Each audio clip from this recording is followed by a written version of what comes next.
to the TNT Effect, the Athletes Podcast. I'm your host, Dr. Tiara, and today I get to sit with one of the assistant coaches of North Carolina Courage, Coach Sean Nahas, or Nahas. And so, Coach, how are you? Yeah, I'm doing well, thanks. How about yourself? I'm doing well. Good, good. So, you have a wealth of knowledge, a wealth of coaching experience. How long have you been coaching?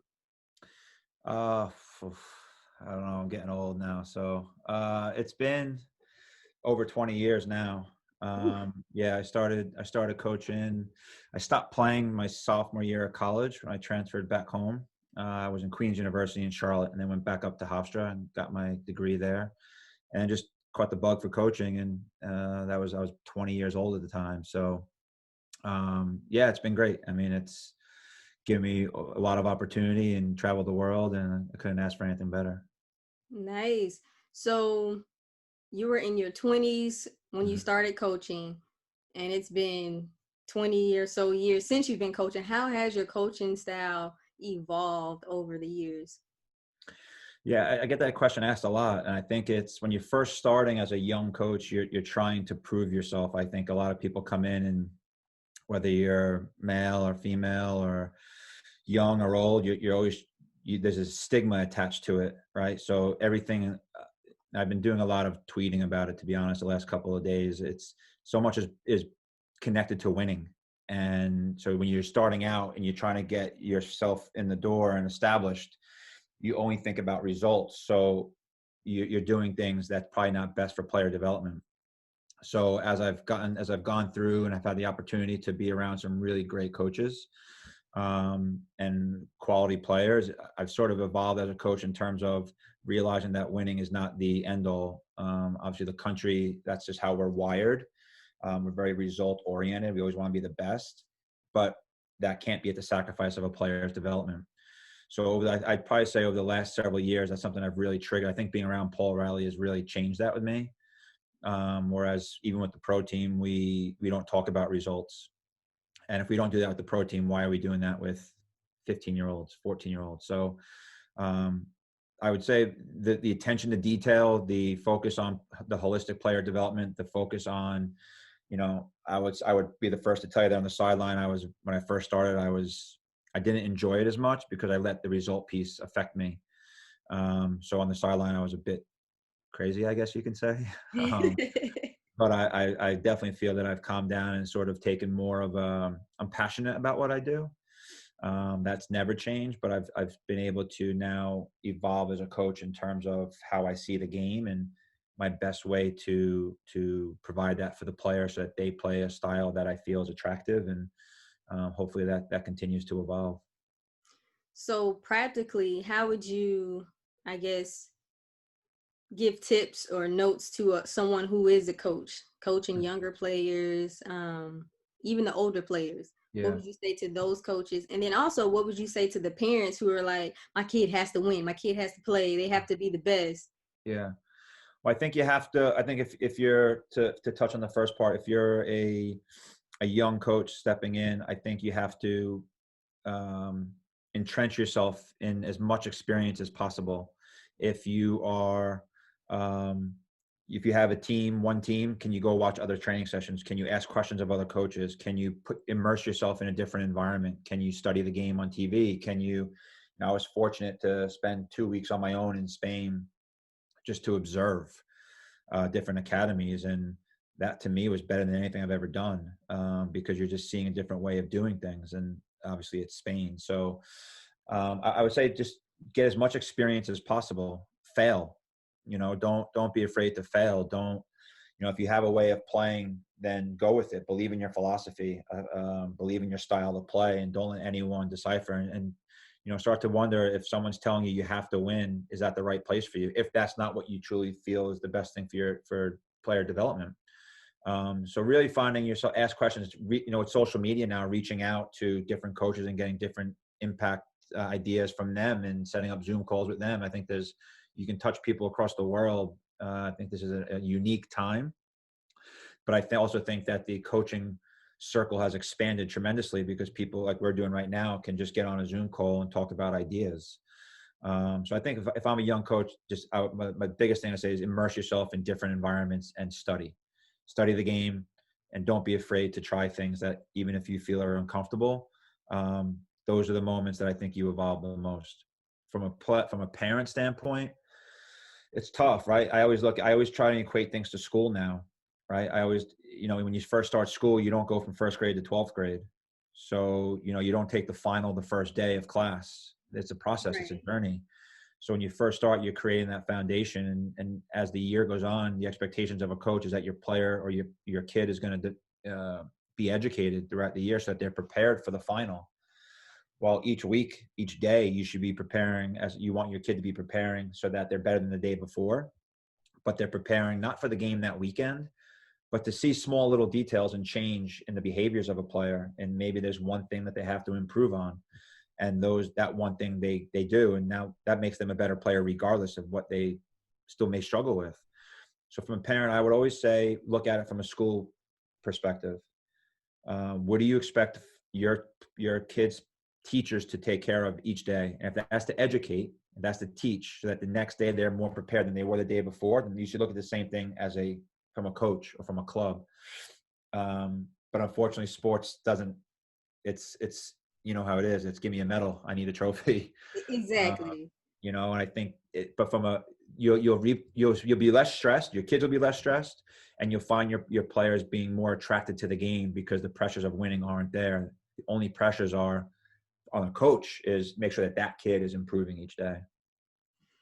That's true. And so, as someone who's teaching players, you also have to learn more and grow. And Yeah. so, you've taken the time to improve as a coach and get different certifications, and one of them being the USSF, is it B Yeah. certification? Yeah. Talk a little bit about that, and also the different types of certifications. Yeah, and I think I started late in the license game. When I first started, I started with the NSCAA, which is now the United Soccer Coaches Association. And I just over the last year to 2 years, I really dove into the USSF piece. And I wasn't. A lot of it had to do with my schedule, but a lot of it had to do. There's a hesitancy in doing it. But having done it, it's been amazing. Obviously, you take away the experiences from the coaching aspect, but being able to be around different coaches, being able to hear different ideas, being able to see how different way of doing things. When you first start out, you always think that your way is the way. And now, having been involved around different coaches, I think it's more of how can I evolve? There's something else out there that I can be better at, and if that means I get in an education piece, and people talk bad about it or good about it, I have found it to be nothing but productive, and it's definitely allowed me to see a different way of doing things. So, to those that are hesitant on doing it, I would say it's another way to educate yourself. There's nothing wrong with hearing a different way. You may not agree, but there may be one little tidbit that you take that you now can say, I'm going to implement this in my thing, in my environment, that maybe helps benefit my players. Doesn't mean to change completely. It just means you have to look at different nuances. So, you also do a lot of scouting and player Yeah. development. And so, when you're scouting players, or particularly youth players, what are some things that you're looking for in those players? Yeah, I mean, I think it's interesting.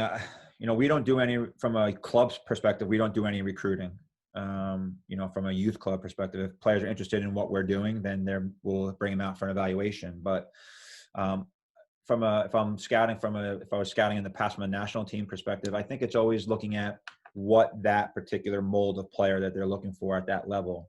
If you're scouting from a pro level, if we're doing a game analysis scout, we're looking at the tendencies of players and the qualities of players that are unique to them so that we can prepare to how to defend or attack them. But if you're looking at it from a recruiting perspective in terms of a national team or stuff like that, then I always think it's what are their qualities, what are their behaviors, based on how certain teams want to play. Do they possess those qualities, or maybe they possess those qualities in their club perspective in a certain way, but in a national team they may be better suited in a different way. That doesn't mean that, oh, look, she's a positional 7, that maybe she's better off as a positional 2 at the international level. So it's taking the strengths and qualities of a player. Do they see the game? How do they read the game? How are they technically? How are they tactically? How do they respond to goods and bads? you're asking questions of the coaches of the staff around how are they as a person.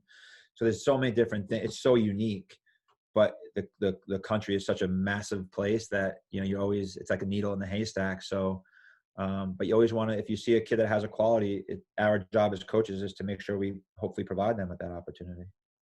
And you have to, as a coach, have to have a good eye, because when Mm-hmm. you're working with the national teams or the youth, senior level and down the chain, it's such a short amount of time that you're working with those kids. Mm-hmm. How are you able to like zone in and focus on different things that you need to capture in such a short amount of time? Yeah, I think it's a process. So you have to educate. You're only watching them a couple of games every so often. So you have to educate yourself, unless you have video, or educate yourself through conversations with the coaching staff, educate yourself through the quality of the opponent that they're playing against, and what are they. You almost have to get to know them a little bit, the player, once you have them in.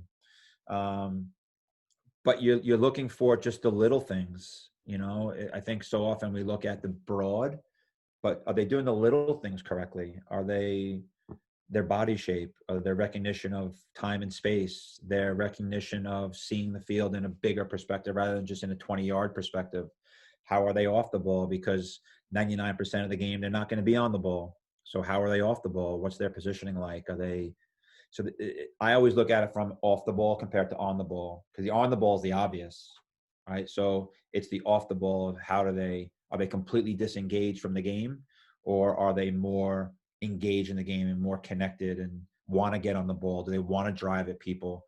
Do they have this different swagger about them compared to a player that just goes about their business? So it's those little things that a lot of it has to do with attitude on the field. Yeah, attitude. Yeah, that's a big thing. So coaching pro level athletes versus your younger players, what are some of those differences?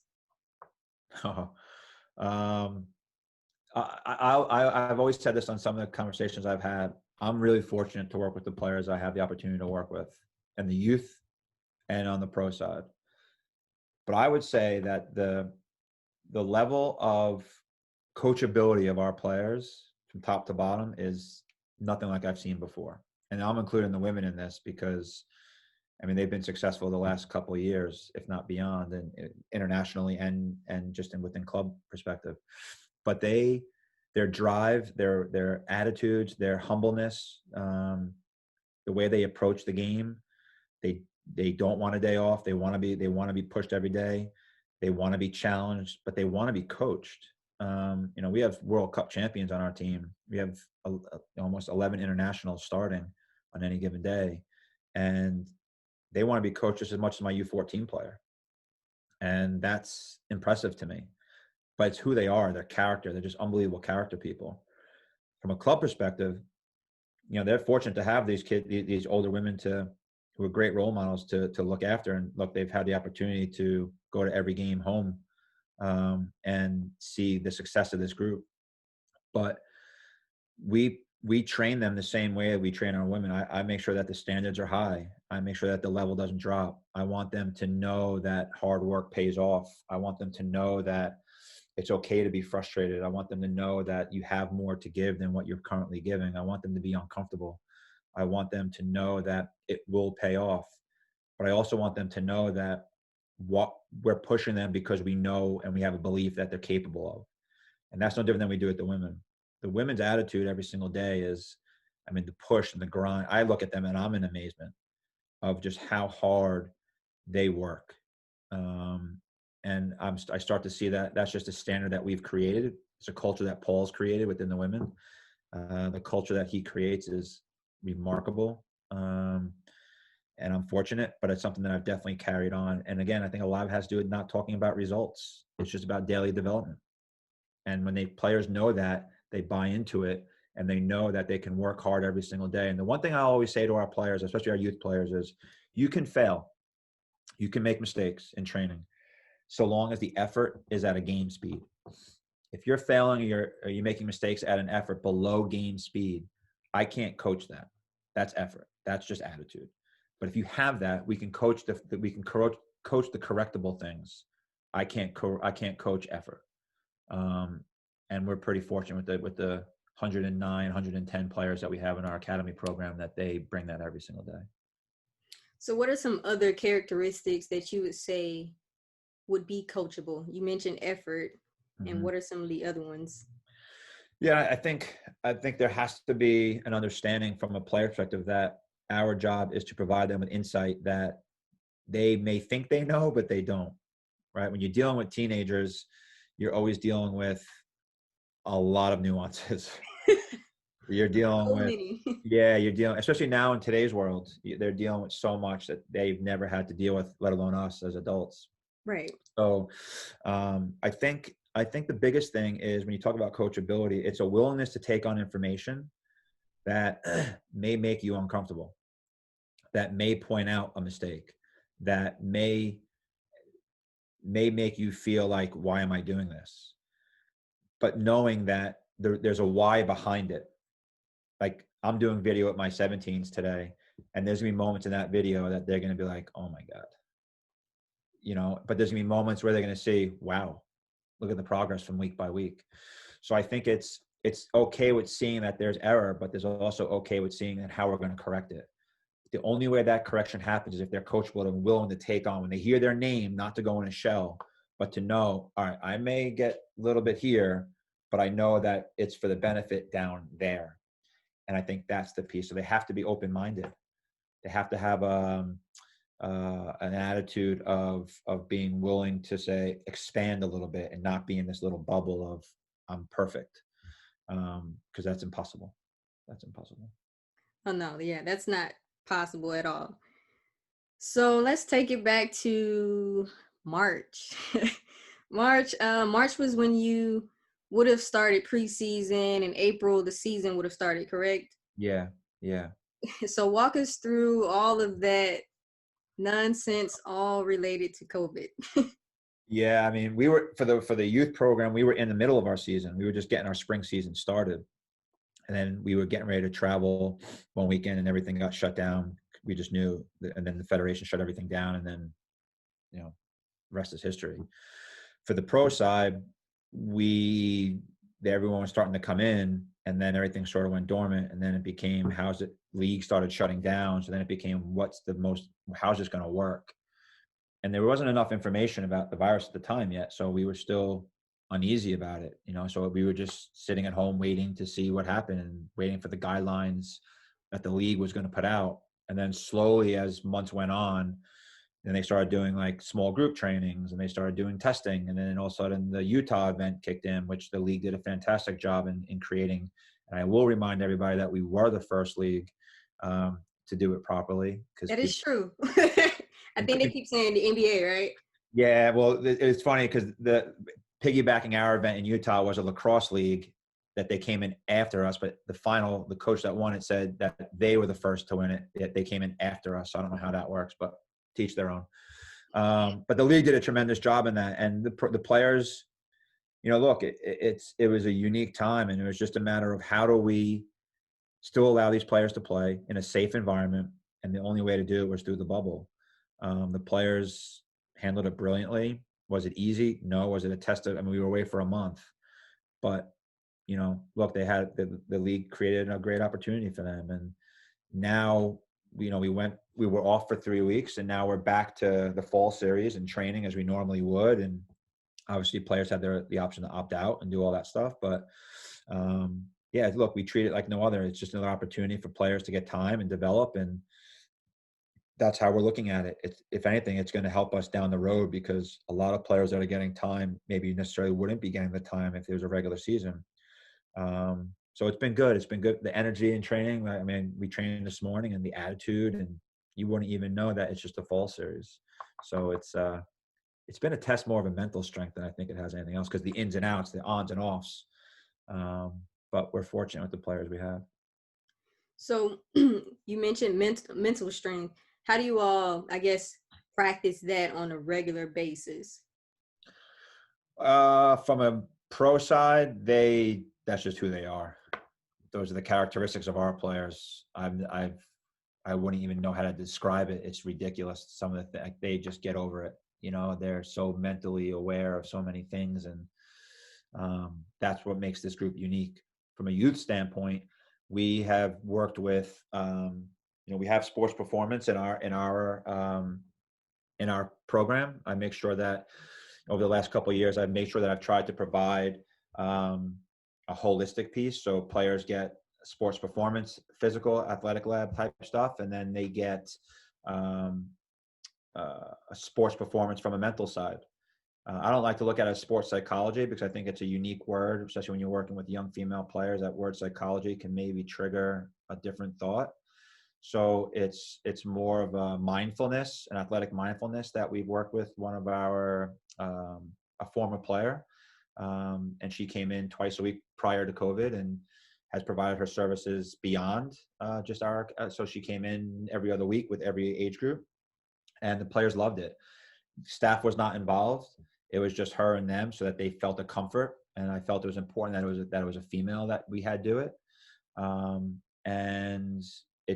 And it wasn't just about sport. It was about just their daily lives, connecting and letting them know that mistakes are okay, letting them know that it's okay to be fragile at times. It's okay to be vulnerable at times. It's okay to let your feelings out at times and speak your mind. And I think for young females, not a lot of clubs are doing that.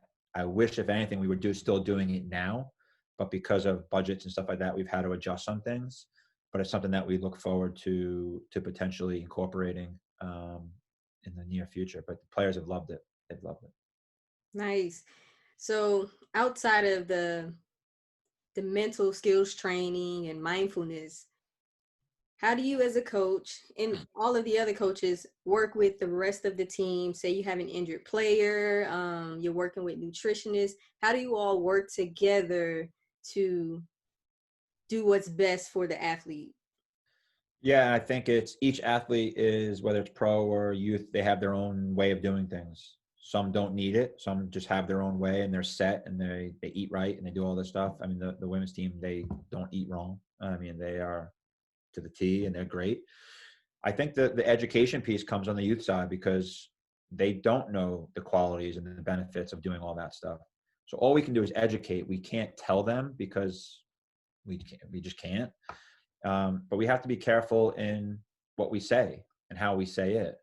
So it's just a broad comment. It's just hey, make sure you get your bodies right. Make sure you're hydrating. Make sure you're trying to eat as clean as possible so that you're prepared and you fueling your body the right way to play at the highest level you want to play at. So it's just reminding them of that. When you start getting into the nutrition piece, you have to be careful because, if you start providing players with certain things at the youth level, and now you're dealing with allergies, you're dealing with all these things that, God forbid, something happens, we become liable. So we've sort of strayed away from that and just given a broad thing of do this so that now they can do it in their own little way. But yeah, it's a tough thing to deal with because you have to remember when they're in school, they're not eating right. And they come straight to training. Yeah, barely eating. I mean, some of these kids, they're not allowed to drink water in school because the schools don't allow water to be had. So they have to drink it, so they're not getting the proper hydration. So now they're coming straight from school to training. They do all this stuff and we're expecting them to be at a high level, but their bodies aren't prepared to be at a high level. So the recovery process now, once the training is done, they go home and now they got to do their homework. And whereas a pro, they go home, they go to cryo, they go to the massage, they do all this stuff to prepare for the next day. Youth athletes don't have that opportunity. Now, a couple of years ago, we provided them with massages and we provided our youth players with cryo, but their schedules just didn't allow it. So we've gone away from that too, but all we can do is educate and then whatever suits them, they do. Yeah, I never thought about it that way as far as the little things that they can't do in school or that's something to consider and figure out how to navigate that and get around that. It's not easy. No, it's not. No, it's not easy. And again, like I said, pros will train at 10 in the morning. They're done by 11:30. They have the rest of the day to do and get prepared for the next day. They have 24 hours. Our players sometimes, from the time they're done with homework, it's midnight and they got to get up at 6. So they get 6 hours of sleep. They're stressed out. They have tests, So we always tell our kids, if you're stressing out with school, tell us. We'll give you the day off and there'll be no repercussions for that. Like, education comes first. I've always said that. You know, if God forbid, knock on wood, someone gets hurt and the career's over, they still need their education. And we talk about that with recruiting as well. So I think it's important that all we can be as coaches is provide them with the best feedback possible, but they don't have time to prepare. And then you have games on the weekend, which is back-to-back games. And it's like 2 Yeah, games in that, less than 24 hours. yeah, that's crazy. I mean, yes, of course, the schoolwork and all that stuff takes a lot of time, but yeah, it's very hard for the recovery piece, the nutrition Yeah, and it's all hard. that stuff to get that in because Yeah, their day is so packed with so many other correct. things. And Correct. yeah, it's hard to take care of themselves and be at peak level, which I forgot about as a student, former student athlete Yeah, myself. But that was so yeah, long ago. I'm like, how did I yeah, even do it? I used to get up super early and get yeah, home late, and so I wonder now how in the world did I do it. But yeah. kids are resilient. Yeah, that's exactly what it is. They're resilient, but at some point it adds up to a point where they just can't do it anymore. So the one thing I've really learned, and to one of your questions earlier, is making sure that I don't want to overwhelm them to the point where they feel like this is a job as a youth player, because it's not a job for them. It's actually a stress release. So the last thing I want is to anything. Now, if I see there's an issue, if there's a fitness level or whatever, but if there's a kid that's injured, we provide them with recovery plans. We do everything we possibly can for them. But yeah, we're always careful and mindful of just, and as a coach, you have to know your kids, and you have to know if that kid's just having a bad day, and you have to go and you have to have an eye for that. If you don't have an eye for that, then you're potentially going to run that kid away. And for the most part, if I see it just based on a kid walking up, I can tell if they're going to be in their mode today, if there's something going on. And then I'll sometimes pull them aside, or sometimes I'll ask them after the fact, hey, look, is everything okay? And all of a sudden the door opens up, but you have to have an eye for it. Right. So what are some challenges that you've experienced as a coach over 20 plus years? um, I think the big thing is the game's always evolving, right? And it's important that we as coaches evolve too. It's important that we are not so stuck in our ways, and that's something I struggled with for a while.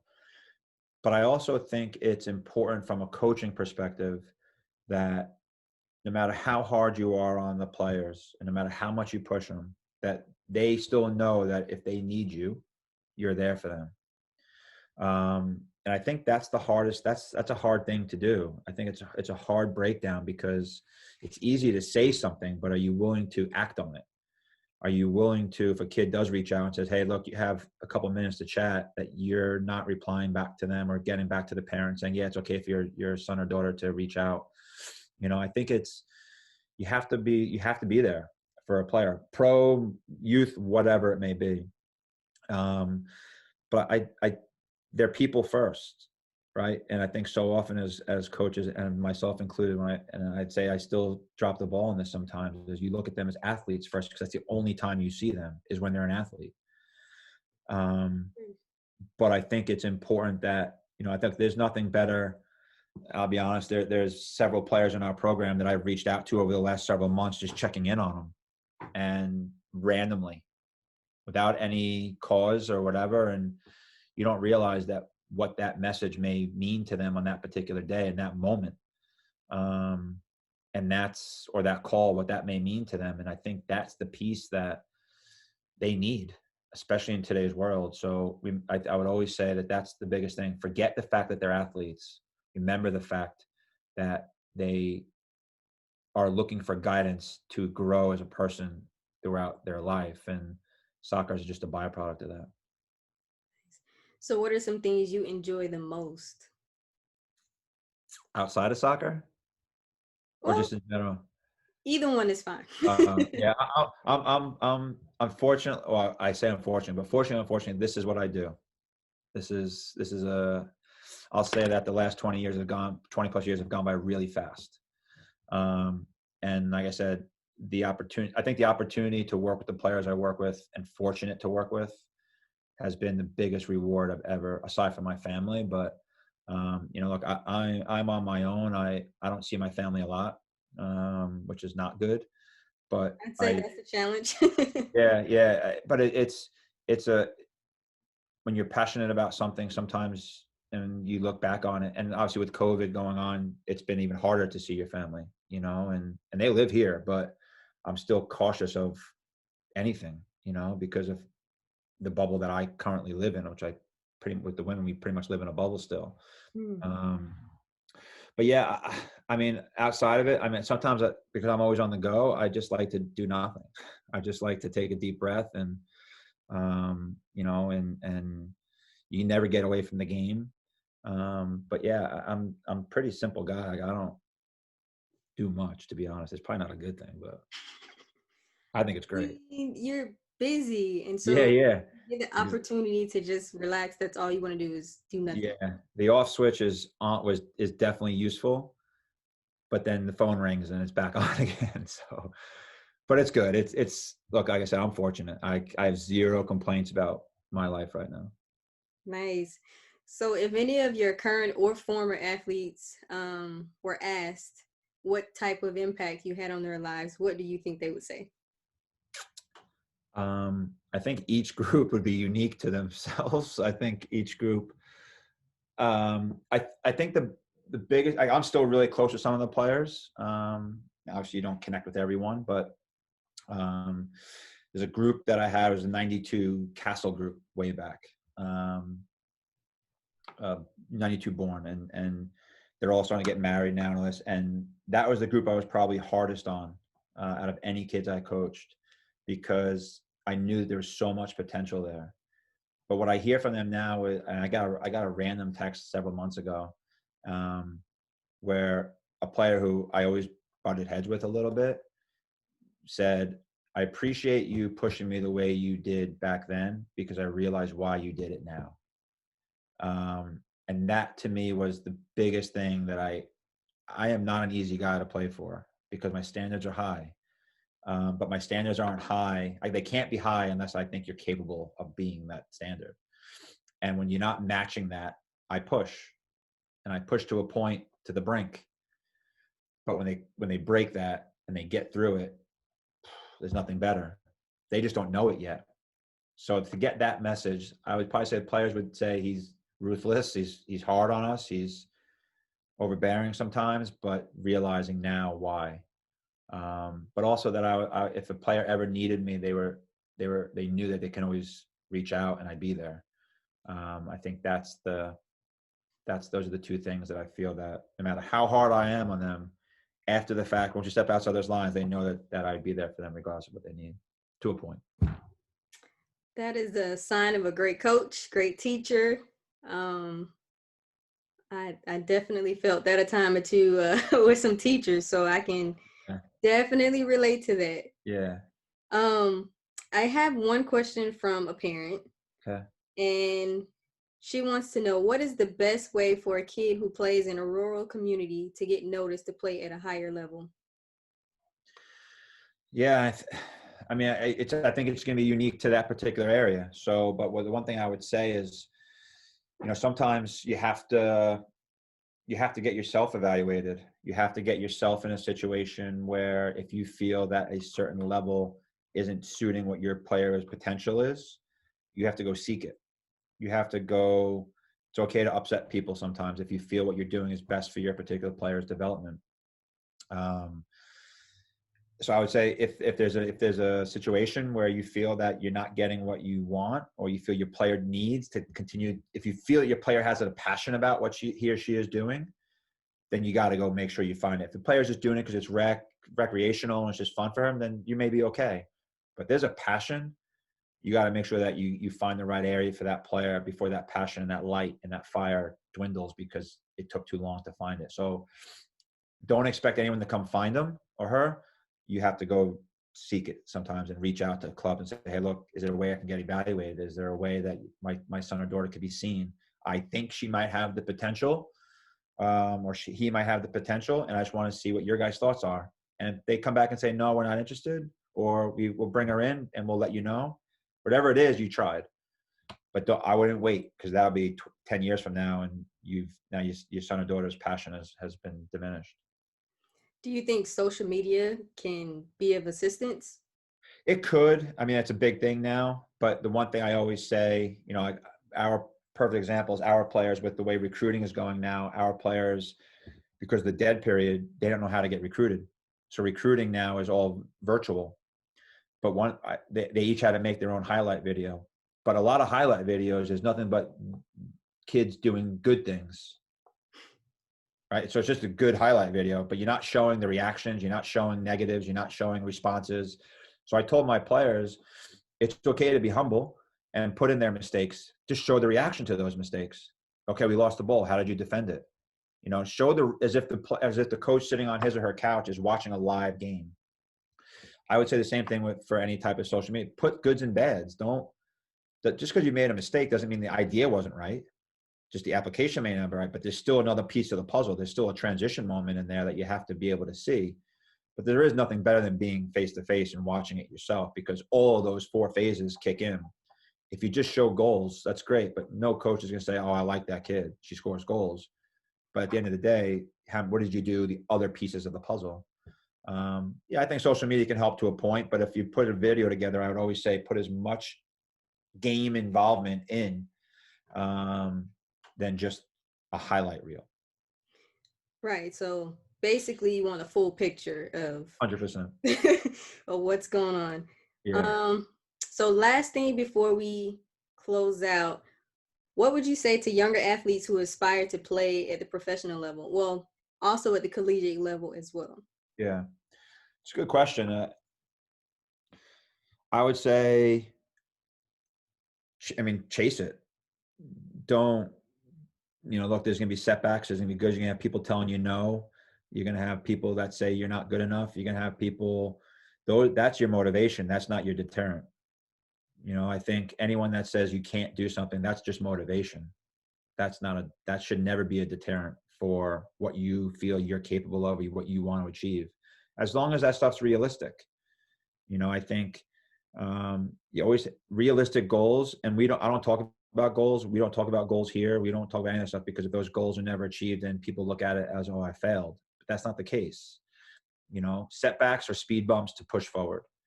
And that, to me, I think is something that we talk a lot about. And if you have a dream to play collegiate soccer, then go chase it. If you have a dream to play pro soccer, go chase it. But just know that within that goal and that dream, there's a lot of work. There's a lot of ups and downs. But don't ever let someone tell you no, because that, if anything, that's just eat it. No problem. Great. Appreciate your feedback and go get them, because there's a lot of players that are in the pro league right now that were told you're not good enough. Or you'll never make it, or you're too small, or you're too that has nothing to do with it. That just means if it doesn't happen, that means you gave into it. When realistically, then they win and then they're right. Why not prove people wrong? And then be able to go back and say, see what work does, and then you can pass that on. So yeah, negatives are not a deterrent at all. They are a motivation. So, okay, and I thought of another question. Yeah, no, that's fine. So those programs, the smaller college programs where they're like your D3, your D2s, in comparison to your D1, coaches who are out scouting for the professional level, they're out scouting. What are the chances that a player from like the D3 will get picked up? Well, I think it's unique to every situation, right? Look, the game of soccer across the world is, especially on the female side, is evolving every day. And there's always a unique opportunity for someone out there. You just have to be realistic to what those levels are. Whether you're NAIA D3, that doesn't mean you can't play in the NWSL. That doesn't mean you can't play abroad. It just means you have to find the right fit, which is, and again, the reciprocating party has to agree to you fitting into their mold. I mean, look, I look at like a Bethany Balser, who's with the OL Reign in the NWSL. She didn't go to a big school, and she's had a great 2 years of her first part of her career. You look at Lauren Millier, who is with the Courage, who played at Colorado State, I believe it was, or a smaller school, or Colorado College, one of the two. She's been brilliant for us, and it's just there's plenty of kids out there. It's not the kids that are successful are not just the ones that went to the big schools that you would assume to be the big schools. They're a piece of the pie. But yeah, I think regardless of what division you're in, because some kids, they go to Division III because that's what's best for them personally. Doesn't mean they're not a bad player. They don't want to go to a big 65,000 student school. They want to go to a smaller school, and they didn't care about the athletic money. They're comfortable. Doesn't mean they're a bad soccer player. There's a lot of great D2 schools out there. There's a lot of great D3 schools out there. But yeah, I would say just like no else, get your highlight videos together and get it out. Sometimes you got to market yourself a little bit, but never feel you can't, and you keep going until you say, I don't want to do this anymore. So yeah, the one thing I would say to parents is, again, I go back to equating it to school. If, and it goes back to like tryout time, right? So player A doesn't make team A or team B or team C. So everyone's up in arms about it. But I always equate it to school in terms of, is your kid in honors classes? No. But is that kid in honors classes? Yeah, she's a good student, or he's a good student, or vice versa. And the thing I always say is, well, why is that any different than sport?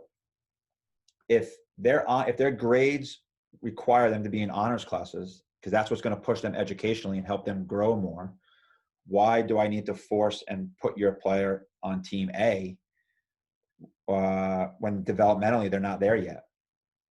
So there shouldn't be any difference. It's the same type of approach. And I think so often people get caught up in the stigma of first team, second team, A, B, when is that, you can't be mad at your kid if they're not in honors classes. That just may not be what they are, or maybe they're not applying themselves fully. So maybe they are that level, but they're not applying, so the grades aren't matching it. Well, maybe the same thing on soccer. Maybe your player is not applying themselves enough to be able to reach that level, but that's up to them to decide. And I think that's the piece that gets lost so much. There's too much of a stigma. When realistically, is the area that your player, son or daughter, is in developmentally beneficial to their growth? If it is, perfect. If it's not, then look somewhere else. But never feel that you have to be somewhere, because you don't have to be anywhere as long as they're developing. That makes sense. That makes a lot of sense. Because there's so many kids, and even some parents, who kind of turn their nose up at some of the smaller programs, and maybe they think they're, at this level, and as you said, maybe they're not, or maybe they're above the level that they're at. And so, have to be open to consider, like, this is where you are realistically. You can set a goal to get to this point, but let's start where you are and work on achieving those smaller goals to eventually get to the bigger goal that you're shooting for. And that's the bigger piece. It's not that it's a journey. It's not this evolution of that, like that. There you go, I'm in. It's no different than coaching. It's no different than your profession. It takes time. It takes work. But I think you always have to ask your player, are you willing to put the work in to get where you want to be? Because if the answer is no, then we got to look at a different path. If you're doing it just for fun, then no problem. We can figure that out. But if you're saying you want to get here, and your efforts and your attitude don't match that required level, then you can't say you deserve anything. And I think people don't realize what goes into it. People don't realize what goes into it from us as a coaching staff. They don't realize what, your profession, the work you put in, it's not just when you're on the clock, it's what you're doing outside of that. It's the hours you spend beyond that helps, so that when you're with these people, or players or whomever people are working with, that you're best prepared to help them. And that usually happens from experiences, but it also usually happens from the time you put in beyond the hours people see you. That's important. Yeah, and that's the biggest piece, because on the field is only like really a snapshot of an athlete's career. it's what happens off the court, off the field, behind the scenes that is the culmination of what we see. 100%. 100%. And that's the piece. What you do for an hour and a half a day, 4 times a week, is nothing compared to what you can do for 2 hours. Or, I always tell my players, an additional half hour a day is over 2 hours of work that no one else is putting in. So why not? If you know you have a weakness, then go out and put it together. If not, no problem. But if someone else is, they're going to get better. So don't say you want this if you're not willing to do that. But that's anything in life. I think that's another thing you asked about young coaches. A lot of young coaches I want to coach the top team. I want to be the top coach in the age group. But are they willing to sacrifice and put the work in to do that? And I'm not sure. Want and willing are 2 different things. If you want something, what are you willing to do to get there? And if that means as a club that we feel that you need to coach in these levels right now and we'll evaluate, no problem. Then you take it. But no one should want it. No one deserves anything. I remember when I first it was at the time, Castle, my first day, I was told, okay, you're going to stay after training until 10 o'clock and you're going to dig fence holes. We're going to put a fence in. And I'm like, what have I gotten myself into? But that's what the club needed from me. And, I started off as a premier level coach, which is a 3rd team and a young age group. And what was I going to say? That's what the club needed from me. And if you do your job, you'll be recognized. That's the way I look at it. So everybody has to put in the work. It doesn't matter who you are. Look, making the ship move. No doubt. I mean, look, I would not. My journey wouldn't be as fun if I didn't have to work. If I didn't have to if I wasn't challenged. Paul with the first team, he challenges me every single day.